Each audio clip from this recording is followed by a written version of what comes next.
Vamos falar sobre a origem das aves. Você vai encontrar, aqui no nosso livro, é o primeiro assunto do capítulo 6. Localizando a ave aqui, né, dentro de Arcosáurea, Diáptida, Saurópsida, Miniota e Tetrápoda. Ó, a Miniota aqui embaixo, certo? A Miniota inclui todas as linhagens que colocam ovos, né? E lógico que a gente já tem como os mamíferos atuais que não colocam mais, né, a maioria, mas os ancestrais deles colocavam. Isso já responde aquela história, né? Quem surgiu primeiro, o ovo ou a galinha? O ovo surgiu aqui atrás, né? A galinha foi surgir lá na frente. Bom, localizando aqui a nossa história, a origem das aves tem tudo a ver com os dinossauros. Alguns exemplos de aves, né? Só para a gente começar a falar sobre o tema. Temos alguns da diversidade. Ordem dos passeriformes, como a gente vê aqui o cardeal do topete vermelho, bichinho bem comum na nossa região aqui no Paraná, principalmente em beira de rio, mas principalmente onde tem árvores, né, com um coquinho, esse tipo de coisa. Mas geralmente perto de rio esses caras ocorrem. Os tucanos, ordem dos pisciformes, a família Ramphastidae, que a gente vê aqui, o outro estava sem. Então aqui esse bico bem característico dos tucanos. Família, os pisciformes dos piscídeos, como o pica-pau, o famoso pica-pau dos desenhos, né, dos anos, principalmente os anos 90, anos 2000. Os piscitaciformes são as araras, os papagaios, as calopsitas, os tuim, maritaca, a arara vermelha que a gente vê aqui. Estava escrito ali, vou voltar aqui, escrito arara canindé, mas é arara vermelha. A canindé é essa daqui, nessa amarela e azul. As corujas, como a gente vê a suindara, mas tem a buraqueira, tem a carijó, tem o mocho orelhudo. Os apodiformes, que incluem diversas espécies de beija-flores. Os tinamiformes, né, que são os tinamiformes vão ser ali, você vai ter perdiz, codorna, o inhambu, xintã e inhambu chororó. Eu coloquei só de curiosidade, porque isso aqui dá nome, né? O chitãozinho chororó vem daqui, ó. Inhambu, xintã e chororó, na verdade, vem daqui, não tem uma música do Tonico Tinoco, que homenageou esses caras aqui, e eles pegaram esse nome aqui da música, que pegou dessas aves. Bem interessante. Interessante é que esses caras não voam, né? Nem toda ave voa. Característica básica do grupo, mas algumas perderam essa condição. Vamos falar sobre isso. Existem mais de 10 mil espécies, na verdade bem mais, e nessa aula aqui nós vamos falar de algumas características delas. Penas, ossos pneumáticos, alto metabolismo, o cérebro grande, sentidos apurados, vocalização e uso de ferramentas. Isso é compartilhado por todas essas espécies. Tá? Então, elas vão ter tudo isso aí. Então as aves são considerados grupos bem especializados, os representantes, né, bem especializados e muito inteligentes, né? Só essa parte aqui, ó, cérebro grande, sentidos apurados, vocalização, uso de ferramentas. Tem experimentos com corvos, por exemplo, construindo ferramentas, né? Modificando a forma de gravetos para acessar certo tipo de alimento. Eles têm memória, aquelas grandes migrações que eles fazem, né? Memórias. Tem organização, como você vê aqueles voos em V de patos migradores. Os sentidos apurados, você pega aves de rapina, por exemplo, que conseguem enxergar em grande resolução, mesmo estando em altas altitudes. Né? O alto metabolismo para sustentar inclusive o voo, os ossos pneumáticos e as penas que têm a ver com o voo. Vamos falar de tudo isso. Bom, as aves surgiram há 150 milhões de anos atrás. Então, os mamíferos e os dinossauros já tinham surgido, né? E aqui no meio do período Jurássico eles surgiram. O grande candidato à primeira ave é esse cara aqui, ó. Isso aqui é um fóssil exposto no museu na Alemanha da Archaeopteryx litográfica. Esse aqui é um cara, gente, que é bem interessante de você explorar em sala de aula. Você vai dar aula sobre a origem das aves, você pode pegar esse cara aqui e ficar falando 1 hora dele. Por quê? ele representa uma transição. Tá? Representa, importante isso. Representar não é ser exatamente uma transição. A cada vez que você acha um fóssil de transição ou um elo perdido, você automaticamente vai encontrar outro. Certo? Ah, surgiu o Archaeopteryx. No meio dele tem um monte de outros fósseis até as aves modernas e também tem um monte de outros fósseis para trás dos grupos mais antigos. Tá? Mas beleza, é um candidato. Uma coisa mais evidente, ele tem penas. Olha que interessante o registro fóssil, que interessante como uma ave moderna que a gente vê aqui. Ó. Certo? Um outro fóssil da Archaeopteryx, aqui as penas, ele tem uma cauda longa, né? Tem um pescoção bem grande, o bico, aqui as garras, os braços com penas aqui também, aqui do outro lado. Uma representação desse cara, certo? É bem interessante, né? Ele é uma mistura mesmo de ave com dinossauro, né? Ó, outra representação. Aqui também é legal essa outra representação desse cara aqui. Bom, vamos dar uma olhada então o que esse cara tem de réptil e o que ele tem de ave, já que ele é considerado um fóssil de transição, né? Então aqui a gente vai ter a imagem daquele mesmo fóssil que eu mostrei para vocês agora há pouco, do Museu Alemão.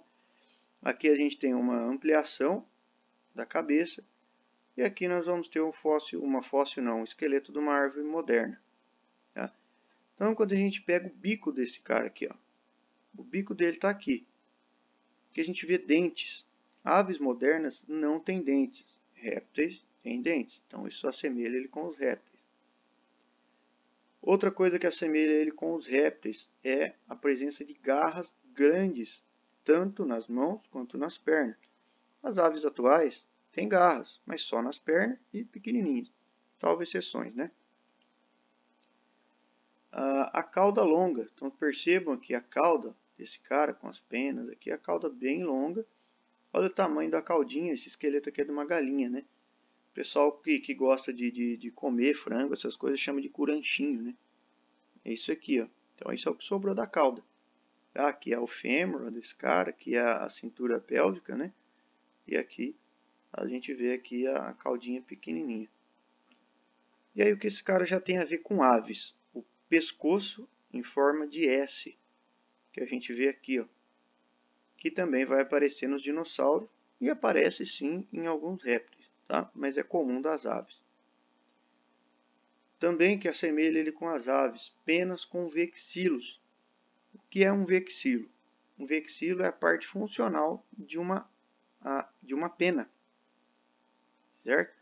Então isso aqui é a base, isso aqui fica para dentro do corpo de uma ave, tá? Aqui a gente vai ter uma base, a gente vai dar nome para tudo isso numa hora mais oportuna. E aqui a gente vê isso aqui é a pena, a parte funcional. Isso é o vexilo. Isso aparecia já nesse cara. Tá? Quando a gente faz uma comparação, então, do Archaeopteryx, considerando ele uma ave, certo? Mas tem autores que não consideram. Mas beleza, uma ave basal. Mas não considera mais muito próximo. E aqui uma ave moderna. Então, Archaeopteryx litográfica e uma galinha. Tá? Pescoço em S, que a gente já viu. Pernas bastante longas e tal. Mas ó, a cauda bem longa, presente aqui, ausente aqui a cauda curta. Braços bem longos aqui e aqui bem curtos, ó, o bracinho da galinha aqui. Certo? Mas bem parecido, né? Bom, essa aqui é a figura que está no livro de vocês. Eu trouxe ela aqui para a gente explorar um pouco. Então nós vamos ter aqui, ó, Arcosauromorpha, vai incluir alguns grupos extintos, Ornitodira, Crocodília como irmão de Ornitodira. Lembra que aqui na verdade a gente tem os outros Crurotarsi, né? De Ornitodira nós vamos ter Pterossauria, irmão de Dinossauria, que inclui Ornithischia e um grupo formado por Sauríschia e finalmente as aves. Bom, vamos de baixo para cima. O que os Arcosauromorpha têm? Basicamente, fenestra anterorbital, que foi perdida nas aves, mas o cuidado parental já era presente lá com a formação de ninhos, que se manteve nas aves. Vamos separar as linhagens. Ornitodira de Crurotarsi. A gente já falou lá para trás na última aula, mas trazendo aqui de volta, a diferença está nessa junta.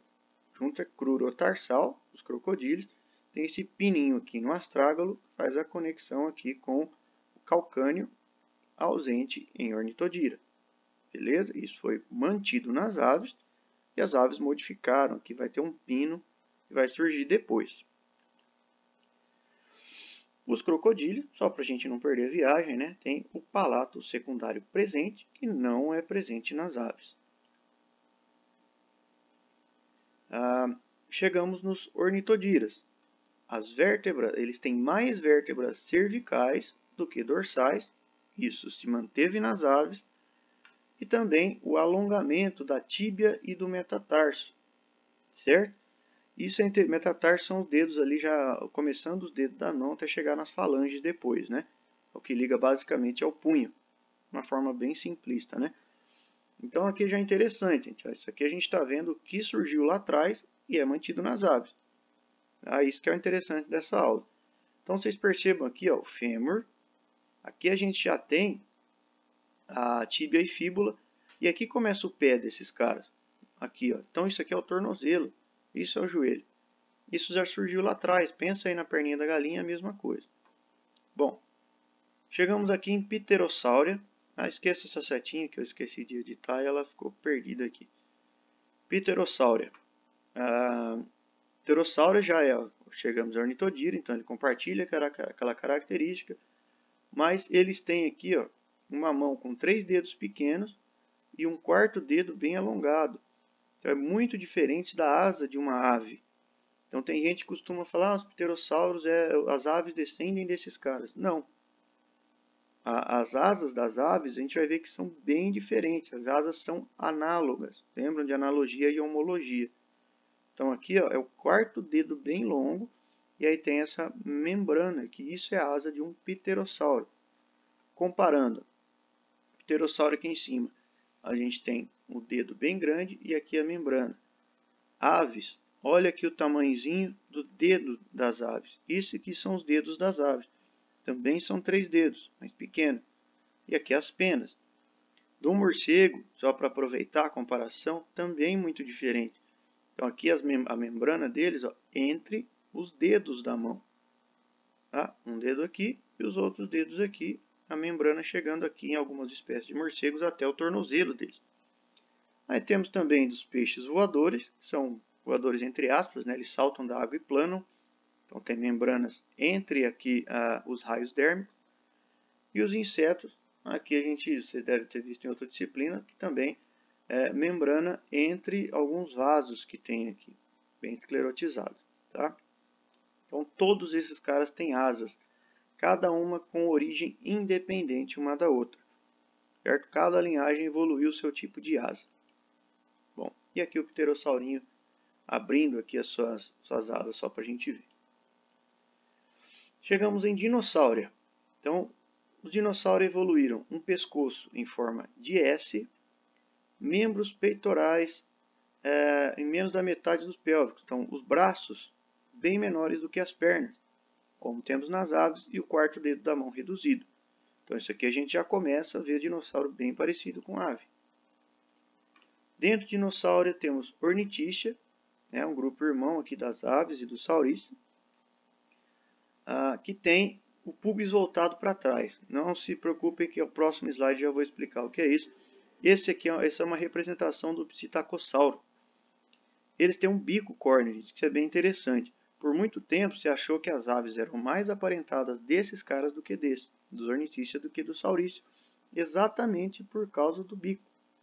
Se você pegar a área que estuda as aves, é a ornitologia. Tudo a ver com Ornithischia, que tem a ver com esse bico mesmo, sabe?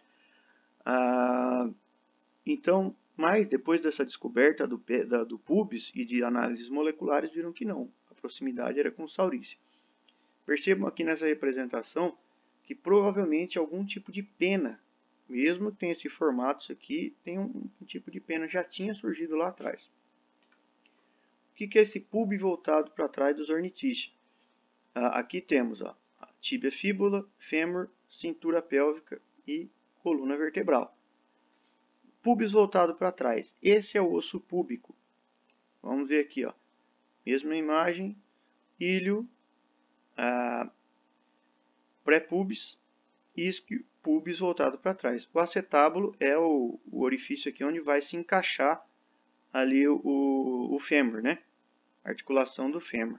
Então, o pubis voltado para trás. Quando a gente vem para o grupo mais aparentado das aves, nós vamos ter aqui o saurícia, né? O pubis voltado para baixo ou para frente, como esse alossauro, bem aparentado do Tiranossauro Rex, esse cara. Olha a posição do pubis aqui, ó. O pubis lá atrás estava voltado para cá. Agora ele está aqui. Comparando, ó, pubis do saurícia para frente, pubis do ornitícia para trás, para frente ou para baixo, né? Que você pode ver de duas formas de se referenciar. E aqui para trás. Tá? Nós falamos lá atrás da importância do quarto trocânter e a importância desse cara aqui, ó, é a inserção do músculo femoral, desculpe. Tá? Junto com o alongamento do pescoço, isso foi levando a uma tendência de perda da cauda. Esse músculo cada vez mais forte, o pescoço cada vez mais longo e ao mesmo tempo mais leve, corpo cada vez mais ereto. Tá? Bom, pegando essa árvore aqui lá do pug, nós vamos ter ornitícia e saurícia. Esses caras aqui não se preocupem que a gente não vai falar deles. A gente vai dar uma passeada aqui pelo saurícia, principalmente esse lado aqui dessa árvore, até chegar na origem das aves. Aqui eu reduzi aquela árvore, né, para a gente pegar só o lado do saurícia. Interessante, a sauropodomorfa, terópoda, também nós vamos ficar batendo nesse cara, o nosso objetivo é esse lado da árvore. Vocês percebam as adagas, que eu em uma outra oportunidade eu já falei para vocês. Isso significa que todos os representantes do clado são extintos, ou estão extintos, né? Então, de sauropodomorfa todos estão. De saurícia, nós vamos ter aqui, ó, de terópoda, vocês vão ter aqui, não tem adaga, nem aqui, nem aqui. Só que tem as adaguinhas em todos esses caras. Quem são os representantes viventes dos terópodas? Estão aqui embaixo, as aves. Por isso que esses caras não têm uma adaga, certo? Quem são os sauropodomorfos? Grandes quadrúpedes herbívoros como o Dreadnoughtus, que a gente vê aqui. Lógico que essa pronúncia está bem aproximada, né? Mas esse cara tinha o tamanho, ou quase o tamanho de um Boeing 737, um avião de grande porte. Aí você pode pensar, mas como que descobriram um fóssil desse cara? Descobriram essas partes aqui, gente. Olha que interessante. Partes do pescoço, partes aqui da cintura pélvica. Olha o pubis para frente que a gente falou agora há pouco. Fêmur, tíbia, fíbula e vai. Assim que se reconstrói, né? Não precisa achar o fóssil inteiro. Certo? Você sabe as proporções aqui, sabe as posições, né? O especialista em anatomia sabe de tudo isso. Né? O Diplodocus também era gigante. O exemplo deles, esse é bem famoso de filmes, né? Mas vamos aqui para os terópoda. Os terópodas mais basais eram bípedes carnívoros. Aliás, antes de começar a falar disso, nós vamos bater nas características que são presentes nas aves. Então essa é a ideia, gente. As aves se originaram, é lógico que elas têm as apomorfias, mas muitas características das aves surgiram lá atrás. Por isso que dizem que aves são dinossauros. Não é só uma brincadeira de desenho, essas coisas. Realmente, elas têm muitas características que surgiram lá nos primeiros mesmo. Os primeiros dinossauros. Já viu algumas até com os ornitícia, né? Mas enfim. Os terópoda. Bípedes, então as aves pertencem a essa linhagem, tá? Dos terópoda, dentro de saurícia. Eram bípedes carnívoros com ossos pneumáticos, que vão estar presentes principalmente na região do pescoço. Tinham ossos ocos aqui, que a gente vai ver melhor depois. Pés tridáctilos, percebam aqui os pés com 3 dedos no chão e um voltado para trás. Como a gente vê aqui o pé de uma galinha, com um dedo voltado para trás, que é chamado de hálux, é o dedão. Você é acostumado a comer frango, comer pé de galinha, você já vai associar na hora. Uma postura digitígrada, quer dizer, ele apoia o peso do corpo sobre os dedos e não sobre o calcanhar. Afinal, a gente já sabe que o calcanhar dele está aqui em cima, né? Olha os ceratossauros que a gente estava vendo aí, para a gente ter uma noção do tamanho desses caras, né? Que comia basicamente, era um predador. Tá? Aqui só para a gente ver com mais detalhes, o mesmo ceratossauro, então a gente vê que eles têm a junta intertarsal. Lembra aquela história do pininho, aquela que a gente falou?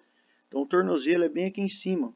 O pé, então tarso e metatarso, tornozelo, tarso e metatarso, e os dedos mesmo, a falange. Aí aqui a gente vê a tíbia e fíbula e o fêmur. Então ó, o fêmur vai estar aqui. Aqui é fíbula e tibiotarso, é tíbia e fíbula basicamente. Junta intertarsal, tarso metatarso, isso mesmo, tarso metatarso, e as falanges. Tá? Vimos tanto no ceratossauros quanto numa galinha. Indo para uma linhagem mais próxima ainda, tetanura, que inclui os alossauros, os tiranossauros também. Esses caras aqui tem no tornozelo também, mas vamos focar principalmente no punho e no tornozelo. Eles têm uma articulação rotatória, eles conseguem fazer um movimento lateral, movimento livre da mão. Permite o manuseio. Evoluiu lá para as aves na manipulação do controle do formato da asa. Então vocês pensem, um avião, pensa um avião voando. Quando ele vai mudar de direção, tem uma abinha ali na ave, na asa dele que muda e o avião muda de direção. A asa da ave, ele vai mudar a posição das penas, o formato da asa e vai mudar de direção. Tá? Graças a essa articulação que surgiu lá atrás nos tetanura basais. Também esses tetanuras apresentavam uma coisa que as aves têm, que é a redução do quarto dedo. Tá? Então eles têm 3 dedos nas mãos, como as aves têm, só que os dedos das aves são diferentes. Aqui a gente tem os dedos das aves, olha que interessante, né? Do alossauro aqui do lado, e das aves, o dedo 1, o dedo 3, o dedo 2, o dedo 4 é reduzido ou ausente na maioria dos casos. Então bem diferente. Aqui são 2 falanges do mesmo dedo. A falange, para você olhar para a sua mão, gente, é cada gominho do seu dedo. Tá? Isso que a gente chama de falange. Então aqui são as falanges do alossauro, certo? Que formam um dedo. Então aqui as falanges, o terceiro dedo, o primeiro dedo. Então essa historinha já surgiu lá atrás. Chegamos nos celurossauros, a expansão do coracoide. O coracoide é um osso ligado à clavícula, tá? E fusão do externo. O externo é o osso que protege a caixa torácica, formando uma fúrcula. Tá? Isso levou ao aumento da musculatura peitoral e surgiu lá no celurossauro. Isso aqui é a fúrcula. O pessoal chama de ossinho da sorte. Né? Uma pessoa puxa para um lado, outro para o outro. Quem fica com a parte de cima aqui é o sortudo. Né? E a gente vê, ó, seguindo aqui, a fúrcula. Então a fúrcula vai servir para a inserção de músculos mais fortes e mais especializados que vão ter influência no voo. Tá? Em vista lateral, no esqueleto de uma ave, a gente vê aqui de uma galinha, a gente vê a fúrcula aqui. Tá? Aqui ela está numa posição, aqui ela está em outra. Aqui ela está de cabeça para baixo, certo? Olha o Sinosauropteryx aí com uma... Pteryx, né, na verdade, com uma representação artística legal, né? Bem interessante, comendo insetinho, para a gente ter noção do tamanho dele, ele batia no nosso joelho, mais ou menos ali. E esse cara é interessante, olha as penas que esse cara já apresentava. Isso aqui é um fóssil preservado no âmbar, né? Bem interessante. Essas penas se desenvolveram mais, e aqui nos Maniraptora, elas, como o Caudipteryx, que a gente vê aqui, elas já pareciam penas de contorno. A pena de contorno é a pena típica de uma ave moderna. Só que esses caras aqui ainda não voavam. Ela servia basicamente para exibição. A gente vê uma exibição, uma representação de uma exibição bem interessante aqui. A gente viu lá atrás que a ornitodira já também tinha um tipo de asa, de pena, desculpe. E aqui também, Sinosauropteryx, né, no Celurossauro também. Aqui provavelmente ela ainda tinha uma função de manter a temperatura do corpo. Então o corpo produz temperatura pelas atividades metabólicas. E aqui forma uma espécie de uma camada. Pense você nos pelos do seu corpo. Quando você se arrepia, você aumenta a circulação de ar quente na superfície do seu corpo. A mesma coisa ali. Os nossos pelos não esquentam. Ele mantém a temperatura porque ele aumenta, quando arrepia, né, o tempo e a área em que o ar quente está circulando. O ar quente foi esquentado pelo nosso próprio sangue, tá? Na superfície. Mesma coisa serve aqui. Depois as penas de contorno evoluíram para exibição. E chegamos também aqui em Maniraptora 2 características interessantes, que é o encurtamento do tronco. Então, ali a cabeça mais próxima já da parte da pelve, né? A cauda mais rígida, dando mais equilíbrio e mais manobrabilidade. Aqui a gente tem uma interpretação uma representação bem realista de um Velociraptor, que é bem interessante, né? A gente pega aqui, ó, mais uma outra representação, e a que é comum nos filmes. Essa aqui eu acho até mais assustadora do que essa, né? Mas sei lá, essa é que é usada, talvez pelo conhecimento dos produtores do filme, ou para deixar mais ligado aos filmes antigos, né? O certo é que o conhecimento dessas penas também não é tão antigo, então não dá para culpar tanto os caras. Tá? Um cara que é maniraptora é o Archaeopteryx. No começo da aula eu falei para vocês, tem autores que colocam eles como ave já diretamente e outros colocam como maniraptores. Eles podem usar as duas interpretações, tá? Não importa. As aves, então, vão apresentar como novidades. Então, elas retêm tudo isso que eu mostrei para vocês até agora. O voo básico, quer dizer, não é o voo batido. O voo batido é o voo longo, que o cara voa, distâncias longas. É um voo básico. Ele consegue planar por um certo tempo, consegue mudar de direção, subir e descer.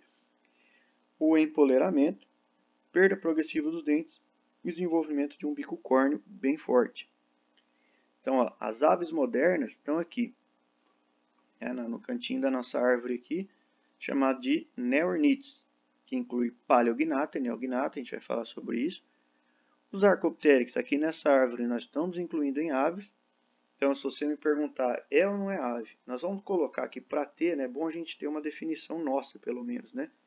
Então, nós vamos considerar Archaeopteryx como ave, certo? Mas saibam que existem outras argumentações. E aqui temos os grupos que a gente tratou, terópodas aqui, e aí vai bastante longe, tá? Mas as aves modernas são aqui divididas em paleognatas e neognatas. Vamos explicar essas duas linhagens, tá? Paleognata são as aves que não voam, mas não se enganem achando que isso é uma característica primitiva. Pelo contrário, é uma característica mais moderna. Elas perderam as condições. Uma das condições para o voo é a presença dessa quilha. Nós vamos falar daqui a pouco sobre elas, né? Mas já só adiantando, isso aqui é o esqueleto de um Neornithes. Tem quilha. O esqueleto de um Neognata. O esqueleto de um Paleognata não tem. Ele tem uma expansão do externo, tá, gente? Ele não tem essa expansão ou é muito pequena. São os avestruzes e as emas, basicamente. Tá? São chamados de ratitas, desculpem, né? São divididas em duas. As ratitas, paleognatas. Ratitas são os avestruzes e as emas. Tem os músculos peitorais pouco desenvolvidos. Em compensação, eles têm os músculos aqui das pernas muito fortes e são bastante grandes. Então, avestruzes, emas, os kiwis da Nova Zelândia, os casuares, tá? São as chamadas de aves ratitas. O bicho aqui é bem bonito. Se você tiver a oportunidade um dia de visitar o Parque das Aves, lá em Foz do Iguaçu, vai ver um cara desse para visitação lá. Outro grupo, os tinamídeos. A gente falou um pouco sobre o Inhambu, Xintã e o Chororó, aquela história toda. Mas também falamos das codornas e das perdizes, que eles têm externo com quilha, mas é uma quilha muito pequena. E eles não têm capacidade de voo, principalmente por causa da musculatura deles, que é bem pouco desenvolvida. E da força das aves, das asas também. Tá? Uma codorna e uma perdiz aqui. Os neognata, passando por outro lado, são as aves voadoras. Eles têm o externo com a quilha. E olha a importância da quilha. A quilha é uma expansão do externo. O externo é o que está aqui em amarelo. E a quilha é essa expansão que suporta músculos peitorais muito fortes, que são ligados, ó, vejam aqui, ao húmero. Então aqui a gente tinha o desenvolvimento da fúrcula, certo? Que a gente vê aqui, que ajuda aqui no desenvolvimento desses músculos chamados de supracoracoide. Esse aqui é o osso coracoide. Então esse é um músculo do voo, mas o surgimento dessa quilha permitiu o desenvolvimento desses músculos peitorais muito fortes, para que as asas batam, né? Vai para cima e vai para baixo e tal. Neognata também tem o palato flexível. Nós vamos falar sobre isso já já. Dá uma olhada aqui interessante. Ó. A fúrcula, o externo estava ali para dentro. E aqui ó, vai descendo aqui o externo e a quilha como a gente vê aqui também. A fúrcula representada aqui, mas ela termina aqui. Essa representação agora que eu estou mostrando para vocês, ela não está 100% exata.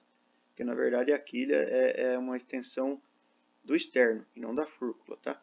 E os músculos do voo bem potentes. A quilha aqui, ó, aliás, a fúrcula aqui ajuda a ancorar outro tipo de músculo. Então aqui vai ter um tipo de músculo e aqui outro tipo envolvidos no voo. O tal do palato flexível, que a gente vê aqui, ó, paleognata, neognata. Olhando aqui por baixo, estamos olhando o céu da boca desses caras. Vocês percebam que aqui, ó, essa região, aqui tem uma estrutura, aqui não tem. Esse é o tal do palato flexível. Isso dá um nome ao grupo. Gnatus é boca, ou mandíbula, ou alguma coisa relacionada à boca.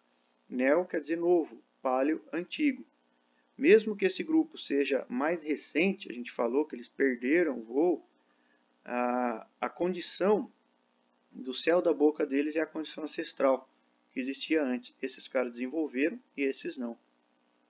Certo? Isso é uma característica óssea, não se sabe exatamente a função disso, né? Ter um palato flexível, mas evoluiu. Como leitura adicional, aliás, como material adicional, vou deixar 2 vídeos aqui bem interessantes, ó, um de meia hora, um mini documentário, bem interessante, né, de pesquisadores e tal, mais técnico mesmo, e um aqui um pouco mais didático. Tá? Quem veio primeiro, o ovo ou a galinha, mas não fala só disso, fala sobre a origem do ovo e tudo mais.